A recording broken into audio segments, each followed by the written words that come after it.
सुंदरी को कह करके जाता है कि जब तक मैं वापस नहीं आऊं तब तक दीक्षा नहीं लेनी है, क्योंकि लंबा समय है। ध्यान से सुनना, अगला पन्ना आपके लिए है। और सुंदरी वो अनुष्ठान शुरू करती है, वो उपक्रम शुरू करती है कि भरत की षटखंड विजय यात्रा में कोई विघ्न न आए, भरत सुरक्षित वापस आ जाए, उसकी सारी यात्रा निराबाध संपन्न हो, और उसके मन में जो ये काम का खेल चल रहा है, ये जो कामना चल रही है, ये भावना में बदल जाए। कामना और भावना, कामना का जन्म वासना से होता है और भावना का जन्म श्रद्धा से होता है। एक परिवर्तन हो जाए भरत में कि भरत मुझे दीक्षा के लिए आज्ञा दे दे। जिस दिन भरत षटखंड विजय यात्रा के लिए चलता है, उस दिन सुंदरी वासना विजय की यात्रा शुरू करती है, कामना विजय की यात्रा शुरू करती है। 60,000 साल तक अयंबिल, जब तक भरत यात्रा करके वापस नहीं आता है तब तक अयंबिल। सबसे दीर्घतम अयंबिल की साधना किसी के नाम पर है तो बहन के नाम पर है, और वो सुंदरी है। भरत षटखंड विजय यात्रा कर करके लौटता है, चक्र अंदर प्रवेश नहीं करता है, क्योंकि भाई सारे भाई भरत को भाई मानने के लिए तैयार है, बड़ा भाई मानने के लिए तैयार है, चक्रवर्ती के रूप में उसकी अधीनता स्वीकार करने के लिए तैयार नहीं है। ये संघर्ष शाश्वत है, ये शाश्वत संघर्ष है। बड़ा यदि भाई बन करके रहने के लिए तैयार हो तो छोटा भाई उसके चरण पूजने के लिए तैयार है, और बड़ा भाई राजा बनना चाहता हो तो छोटा भाई तैयार है नहीं होता है। झगड़े की जड़ कहां पर है? बड़े भाई के रूप में सारे 98 के 99 भाई भरत को अपना बड़ा भाई पिता के स्थान पर सम्मान श्रद्धा आदर देने के लिए तैयार है,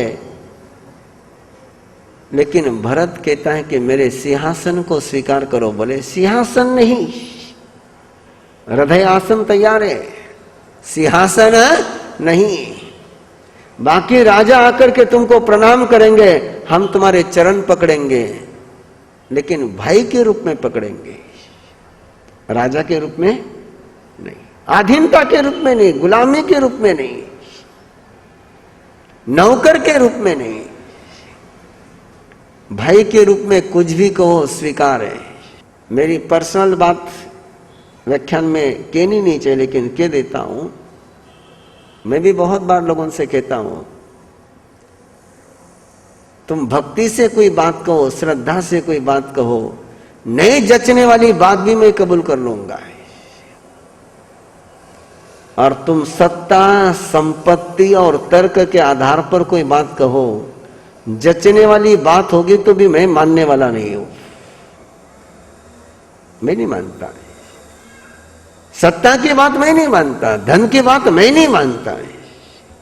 धन के आधार पर और सत्ता के आधार पर किसी बात को मानना तो मेरे लिए असंभव है। और कोई भक्ति से कह दे, कोई श्रद्धा से कह दे, कोई प्रेम से कह दे, कोई वात्सल्य से कह दे, तो नहीं जचने वाली बात भी मैं ऐसी स्वीकार कर लेता हूं कि जैसे बिल्कुल मेरे गले का हार है। और वो संघर्ष चलता है तो 98 भाई तीर्थंकर ऋषभदेव के पास पहुंच करके कहते हैं कि आपने तो हमको भाई दिया था, और वो राजा बन करके हमको मांडलिक बनाना चाहता है, भरत चक्रवर्ती बने इसमें हमें खुशी है, भरत शिखर पर पहुंचे इसमें हमें खुशी है, भरत की सारी दुनिया पूजा करे हमें खुशी है, लेकिन भरत की गुलामी हम कबूल करें ये हमें मंजूर है नहीं है। क्या करें बोले? और ऋषभदेव उनसे कहते हैं, किस लिए बाहर के राज्य में रहते हो? आ जाओ मैं तुम्हें दूसरा राज्य देता हूं, प्रभु का राज्य देता हूं, आत्मा का साम्राज्य देता हूं, शाश्वत राज्य देता हूं। और 98 बेटे, भरत के 98 भाई भगवान ऋषभदेव के पास दीक्षा ले लेते हैं। अब बचे केवल 2, बाहुबली और भरत। बाहुबली पिता के पास नहीं गए। बाहुबली कहते नहीं, जो मुझे पिता ने दिया है उसकी सुरक्षा करनी मेरी जिम्मेदारी है। यदि मैं पिता से पूछने जाऊंगा तो मैं नालायक बेटा कहलाऊंगा। पिता ने जिम्मेदारी दी है, उसको निभाना है, मुझे आराम से निभाऊंगा। और वो भरत को चुनौती देता है। वो पूरी कहानी में आज नहीं सुना रहा हूं आपको, केवल मुझे भाई बहन के वहां पहुंचना है।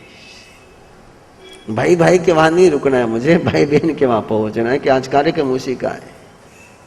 और भाई भाई का पहला युद्ध किसी के नाम पर है।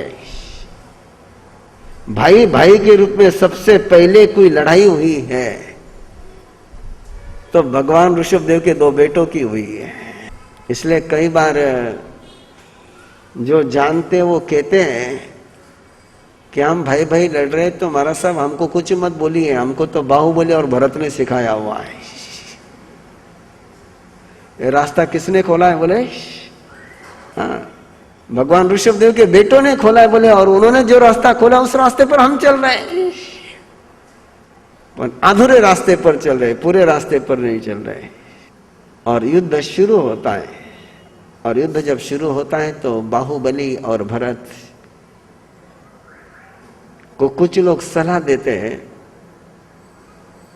कि तुम दोनों ही भगवान ऋषभदेव के बेटे हो, दोनों ही हमको प्यारे हैं, तुम्हारी दोनों की लड़ाई है, तुम दोनों निपटा लो, हमको क्यों बीच में घसीटते हो? बात समझ में आ रही है ना? हमको मत घसीटो, जनता को क्यों लड़ाते हो? इतनी सी बात कोई जाकर के इन साधु साधियों से कह दे, इतनी सी बात कह दे कि जो बाहुबली और भरत को उस समय के बुजुर्गों ने कही कि झगड़ा तुम दोनों का है, तुम दोनों झगड़ो, तुम तुम्हारा निपटारा करो, हमको क्यों लड़ाते हैं? इन साधु साधियों को जाकर के कह दो कि तुम तुम्हारी लड़ाई निपटो, हम समाज को क्यों लड़ाते हो? बंधुओं, मैं फिर कहता हूं कि आज का विषय नहीं, इसलिए मैं उसको छलांग लगा करके आगे जा रहा हूं। लेकिन आपके लिए चिंतन की बात है कि लड़ाई किनकी है? साधु साध्वी की है। संवत्सरी को लेकर के लड़ाई किनकी है? आपका कोई लेना देना है? कोई लेना देना नहीं। आपको न लॉज करना है, आपको न प्रायश्चित लेना है, आपको कुछ नहीं करना है। जो करना हो किनको करना है? साधु साध्वी को करना है। उनसे जाकर के कह दो तुम पहले में करो, दूसरे में करो, तीसरे में करो, चौथे में करो, जब करनी तब करो, हमको एक करने दो, तुम तुम्हारे लड़ते रहो, हमको क्यों लड़ा रहे? एक बाप के 2 बेटे लड़कर के अलग हो जाते हैं, वो समाज में 2 टुकड़े करते हैं क्या? केवल वो बाप की प्रॉपर्टी को डिवाइड करते हैं, समाज को नहीं। समाज में फूट नहीं डालते हो। आपने डाली क्या? आप अपने भाई से अलग हुए होंगे, मां बाप से अलग हुए होंगे, आपने अलग दुकान लगाई होगी, लेकिन समाज में 2 टुकड़े आपने नहीं करे। मुझे समझ में नहीं आता कि एक गुरु के 2 चेले अलग अलग हो गए तो वो अलग अलग हो जाए ना, समाज को क्यों अलग करते हैं? क्या लेना देना समाज का उनसे? तुम्हारा तुम्हारे भाई से नहीं पड़ता है तो तुम में निपटो, हमारे में क्यों मनमुटाव कराते हो? लेकिन बाहुबली और भरत को जाकर के बुजुर्गों ने एक बात कही और बाहुबली और भरत की बात समझ में आ गई